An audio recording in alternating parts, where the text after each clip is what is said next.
Thanks for staying here. Now we will come to the second part of the lecture on bone. And of course this lecture is not only about cortical bone. In the break I have received a few questions which I will address now in the second part of the lecture. We have been talking about osteonal bone. I mentioned that osteonal bone is the bone out of which all of our long bones and bones exist as long as we are adult. So the osteonal bone contains those lengthy osteons which can have up to a length of 40 centimeters, depending of course in which bone we are. So this osteonal bone is a highly structured bone. It can be highly mineralized, and there's a very, very good ratio between weight and performance. This ratio between weight and performance is in general very important for bone, because we want light bones, because we have to carry them around with us every day, every step. We have to carry all of our bones. And if our bones are too heavy for one reason or another, of course this will be not effective. It will consume too much energy, and therefore our bones tend to remodel, and when they remodel, they're always changing the shape into the direction of an optimization. This is important to understand, that bone, when it remodels, usually shows a smaller amount of bone at the end of the remodeling process. That's why when we place implants, we have to expect that after this operation, after the healing is done, after the osteonal remodeling has come to a standstill, there will be less bone than before.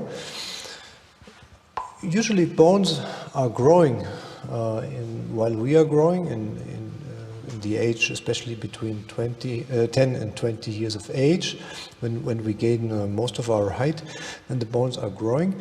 This process is induced by hormones and of course by function. It's directed by function, but typically at the end of the growth we have too much bone, so that in the following process of remodeling we are going to lose bone. Of course we lose more bone in the jaw bones than in our long bones, because in our long bones we need the amount of bone. There's not such a lot of bone which is not necessary and could be remodeled away. But in the jaw bones we can lose a lot of bone, especially after the teeth are extracted. We call this process atrophy, and atrophy means that there is nothing to eat, there's no nutrition for the bone. Now we've been talking about osteonal bone, and in the second part of the lecture I want to come to the callus and the woven bone. Callus is a complex tissue formed at the site of bony repair.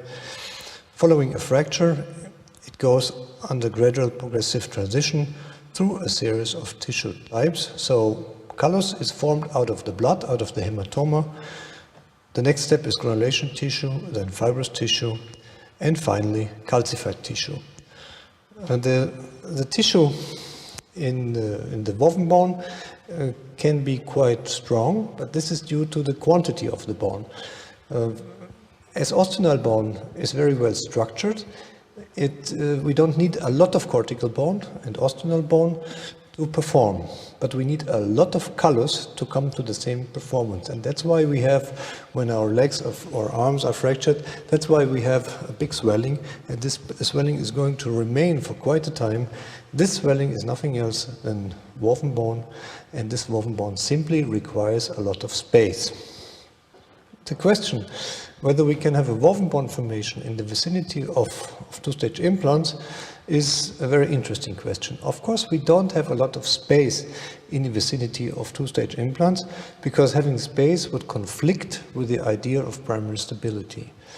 So if a two-stage implant is placed into the bone, of course we expect that there will be a kind of biologic osseointegration, and for this biologic osseointegration we need blood, we need granulation tissue, fibrous tissue, and so on. In other words, we expect that some woven bone would develop there, but this woven bone requires space, and typically the implantologists would not allow that space is in the vicinity of a dental implant.